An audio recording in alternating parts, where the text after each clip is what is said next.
I was convicted of a crime that never happened and sentenced to spend 15 years in Zimbabwe's prisons, of which 5 were suspended.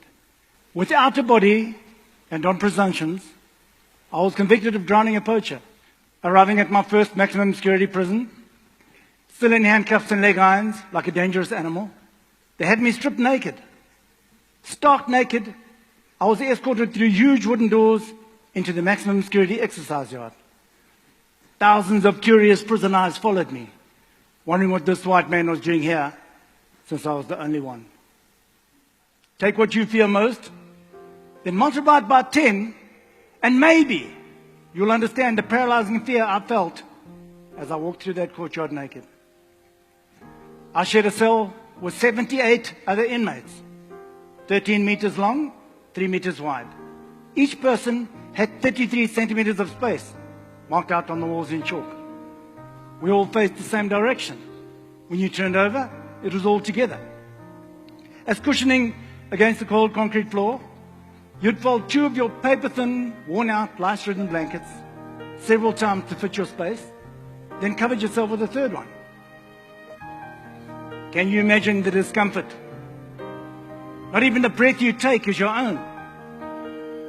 No space, and packed so close together that what someone else exhales, you inhale. Can anything be further removed from freedom than that? We had no basins or taps in the cells, and only one set of clothing. So we had to wash our clothes in the cell toilets at night, wearing a blanket, then hang them on the walls with smuggled book staples to dry by the next morning.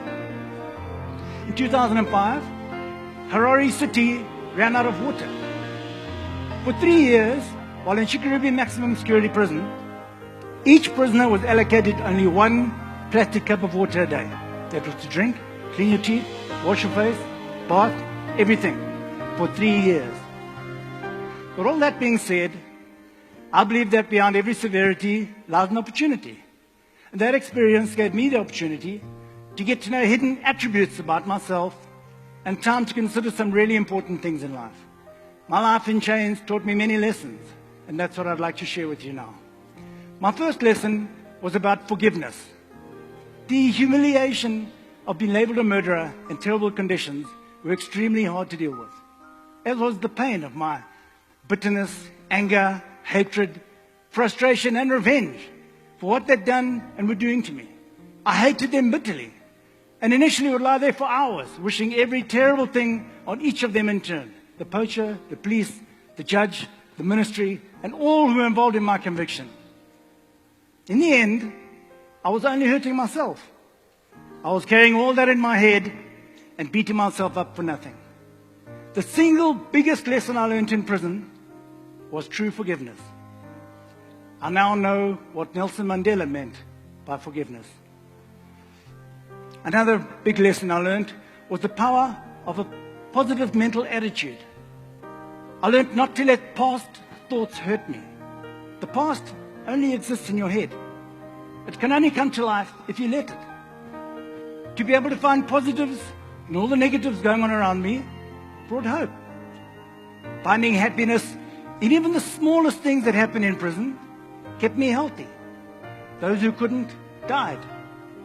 Life in prison or in Las Vegas is still just life. It's what you make of it, no matter where you are. When there's no food, no water, and people are dying all around you, you become grateful for the fact that you're still breathing. And another day is a blessing. When you're lying in a cell with 78 other people, and your breath is not even your own, gratitude suddenly has a different meaning altogether. There were times in there when I just felt this was the end. I didn't have the mental strength left to overcome more of those never-ending challenges. But from the bowels of despair comes this realization that just as my mind had helped drag me through those depths that far, so could it pull me out of them. Each and every one of us, when we dig deep enough, can find this inner strength to get through life's toughest times and deepest holes. Every one of you here today is faced with challenges, day in and day out. Who you are and the depth of your determination is what's going to elevate you to become someone that people will look up to and forever remember. Thank you.